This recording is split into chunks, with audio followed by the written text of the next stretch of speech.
I take it back, Kevin. You're not semi-retired.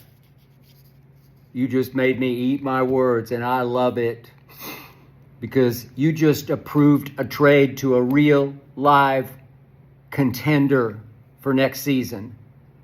You didn't do what I all but dared you to do or not do. You didn't go to the Spurs, as I predicted you would. You didn't go to a team that would have low to no expectations next year, maybe even the next year. I'm not sure anybody, if you'd gone to the Spurs, would even pick you guys with Wemby and Castle and De'Aaron Fox to even make the Western Conference playoffs next year. You could have sort of semi-retired in San Antonio, just up the road from where you went. But no, you went to the Houston Rockets. And Kevin, what just happened? Maybe this is be careful what you wish for. Kaboom. Skyrocket. There went Houston's odds all the way up to the second best odds next season to win it all are now the Houston Rockets, just behind the Oklahoma City Thunder. Good luck to the Thunder tonight in Game 7. Will they launch a potential dynasty, or will Kevin Durant stop the dynasty next year? Way to go, Kevin. You proved me wrong. You went to a real live contender, the Houston Rockets, now the second choice to win it all in Las Vegas. Way to go, Kevin. And you pulled it off for a quote-unquote haul going back to Phoenix, where they didn't want you and you didn't want them anymore. The haul wasn't much. It's kind of a haul pass. Jalen Green falling out of love with Ime Udoka, falling out of the rotation at the end of the playoff run, got doghouse, got benched. Think Ime's going to miss Jalen Green? Nope. I think Ime decided just wasn't mentally tough enough, not mature enough. I mean, who doesn't love his explosive talent? I did. I thought he was a little better than Cade Cunningham. Cade Cunningham bounced back last year and had a little better year. But, hey, Jalen Green can still play. Still made 234 threes last year for the Rockets. It's the best since James Harden shooting threes back in 2019, 2020. So he had a pretty good year, even though he only made 35.4% of his threes. But he averaged 21. He'll pair up nicely with Devin Booker. But will Ime miss him? Nope. Ime doesn't love him. Will Ime miss Dylan the Villain, Dylan Brooks, who also went to Phoenix? No. He's 29. But he does have a toughness factor. I know he's just an irritant, but I like him. I know he just acted out his way right out of Memphis. And they finally said more trouble than worth. But he'll help recreate what Matt Ishbia in Phoenix wants to be, a toughness culture. Okay, not bad.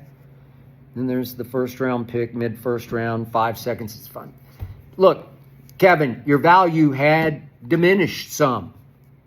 The league is seeing what I kept saying, that you played a whole lot of games this year. You stayed reasonably healthy, and Phoenix went 36-46. While you were shooting the lights out from mid-range, you put up the best mid-range jump shooting numbers in the league across the board. Case closed. Gotcha. 36-46. I'm going to say it again, Kevin. In your last 19 playoff games, obviously you didn't make it this year. It's hard to believe with that kind of talent. 19 playoff games, last 19, you're 6-13. That's the worst individual record over that span in the NBA. 6-13. But you're going to a great situation. They didn't lose too much in Jalen Green and Dylan Brooks and a draft pick. You still got Şengün. You still got Amin Thompson. But mainly you still have Fred VanVleet, who is the leader of that team, and Ime Udoka, who is the CEO of that team, the commanding officer of that team. And that's what you need, Kevin. That's what you got when you dropped that bombshell. What was it? 9 years ago. God, it's been 9 years. I was on my way to FS1 at that point. I was in Palm Springs on vacation. And kaboom, you dropped the biggest bombshell, maybe in NBA history, that you were leaving Oklahoma City to join forces with Golden State. I applauded you then because I knew you just needed out from under Russell Westbrook. As I reported, source very close to you said he just believes he'll never win a championship with Russell Westbrook as his primary decision maker. And I said, I second that emotion. I agreed. You were entering year 10. You had to maximize your chances of winning a ring. But they recruited you. The whole plane load of those guys flew all the way across country to where you were camped out in the Hamptons, end of Long Island, July the 3rd, 2016. And they begged you down on bended knee, Steph Curry and Draymond and Clay and the brass. They begged you to come to Golden State, and you did. And you saved them from LeBron and Kyrie. But they saved you too, because you don't have the leadership gene, Kevin. You never did. You're not that guy. You don't have the leadership intangible. You're a solo act, but a good one, because you're a craftsman, hard worker. You work hard on your craft, but you don't lead a basketball team. It leads you. You're a supreme cog in the system, a supreme cog, but you're just a cog. You're not going to transcend. You're not going to rise above. You're not going to carry the day as a leader. You needed Steve Kerr. You needed Steph Curry. You needed Draymond to an extent to lead, to put the leadership mortar around your supreme jump shooting ability. They would not have won without you, and you rose and showed me a lot of character. Rose above the NBA Finals 2017, 2018 in LeBron's house. Shot that one jumper right in his grill, sort of a semi-break jumper.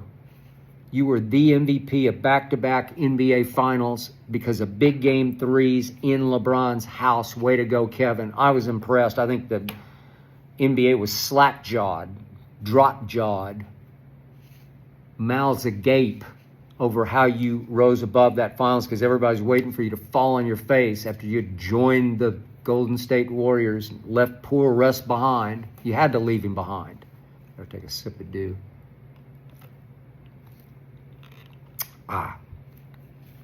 But you did it, Kevin.